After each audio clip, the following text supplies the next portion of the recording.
اعوذ باللہ من الشیطان الرجیم بسم اللہ الرحمن الرحیم الحمدللہ رب العالمین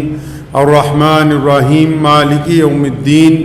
ایاک نعبد و ایاک نستعین ایاک نعبد و ایاک نستعین ایاک نعبد و ایاک نستعین اہدنا الصراط المستقیم صراط الذین انعمت علیہم غیر المغضوب علیہم ولا الضالین آمین اللہم صلی علی محمد وعلی آل محمد کما صلیت علی ابراہیم وعلی آل ابراہیم انکا حمید مجید اللہم بارک علی محمد وعلی آل محمد کما بارکت علی ابراہیم وعلی آل ابراہیم انکا حمید مجید۔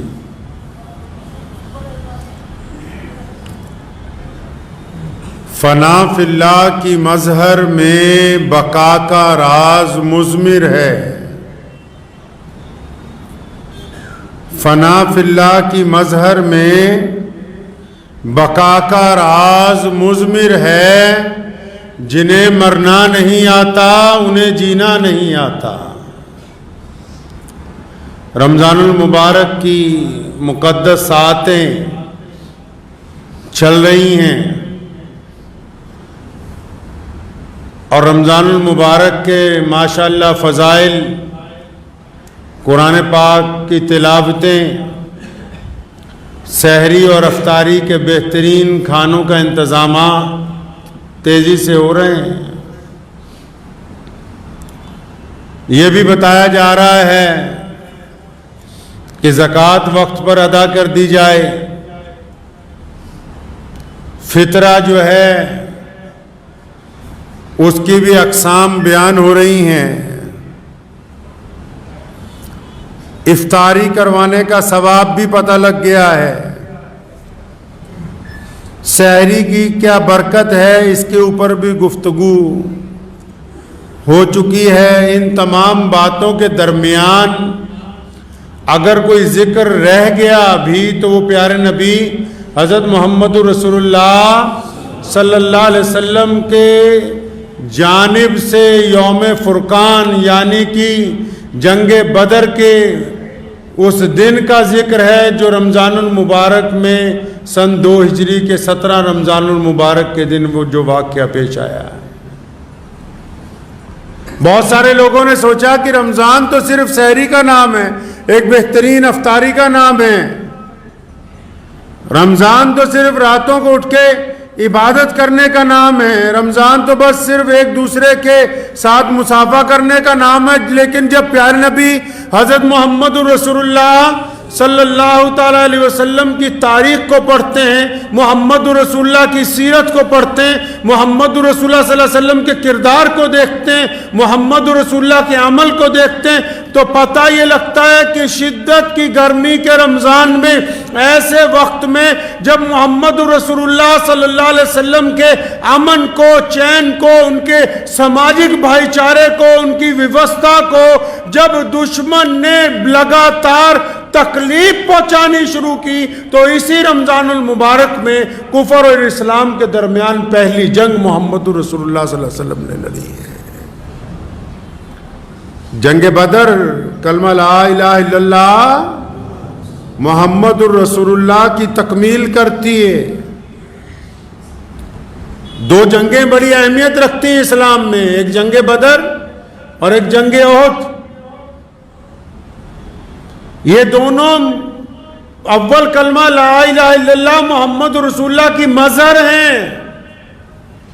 انہوں نے سکھایا کہ کلمے کے پہلے جز کا کیا معنی ہے اور کلمے کے دوسرے جز کا مطلب کیا ہے، اس کی عملی طور پر جو تربیت ہوئی، لا الہ الا اللہ بدر میں سمجھا گیا، محمد الرسول اللہ کو احد کے اندر تکمیل دی گئی ہے۔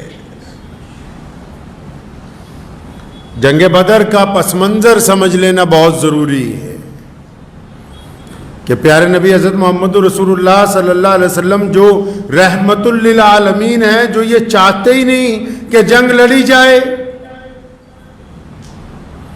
جو پورے عالم کے لیے رحمت بن کے آئے ہیں،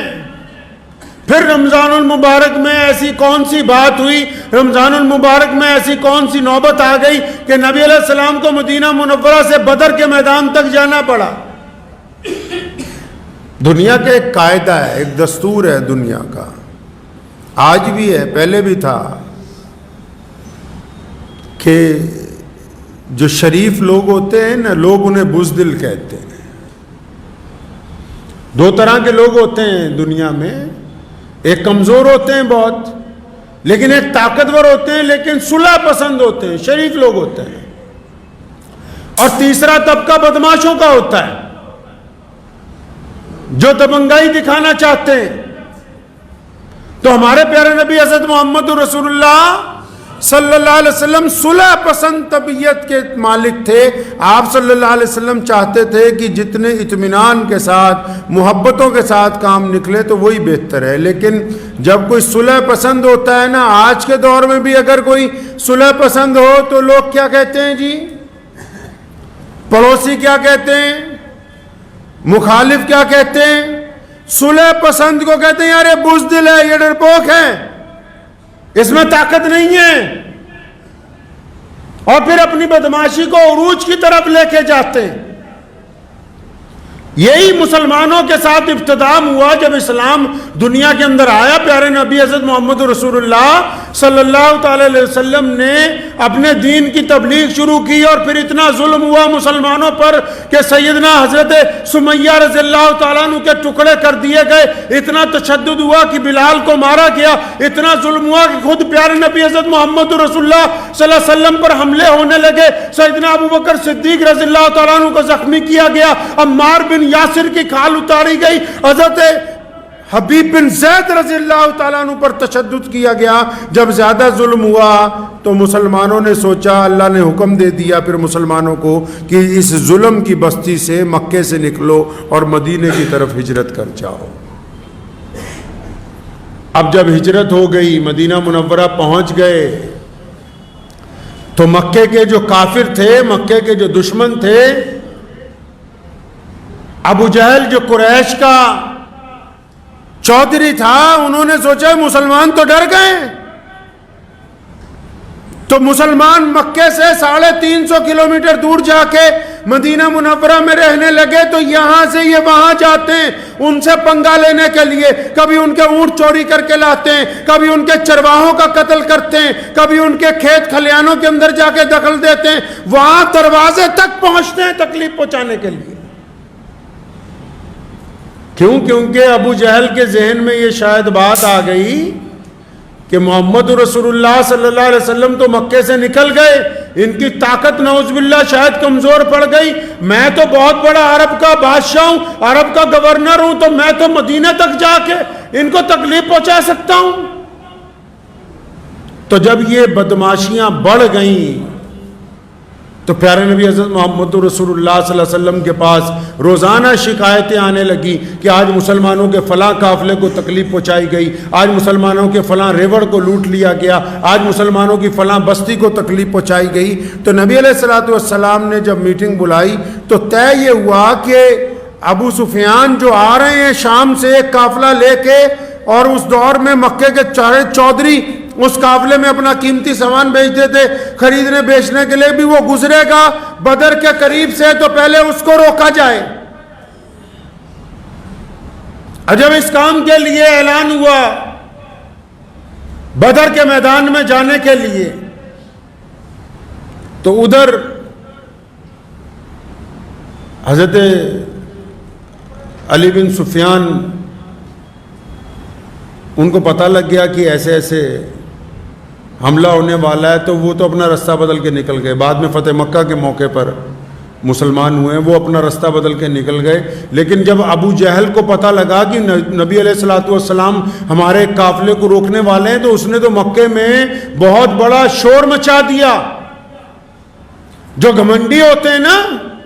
ان کو گھمنڈ ہوتا ہے اپنی طاقت پر، قوت پر، اپنی دولت پر، اسلحے پر، ساز و سامان پر۔ اس نے تو بڑی ادم مچا دی پوری بستی میں کہ مسلمانوں کی کیسے ہمت ہو سکتی ہے، یہ حق تو ہمارا ہے کہ ہم ان کو لوٹیں، ان کو ماریں، ان کا قتل کریں، ان کی کیسے ہمت ہو گئی کہ یہ ہمارے کسی قافلے کو روکنے کی بات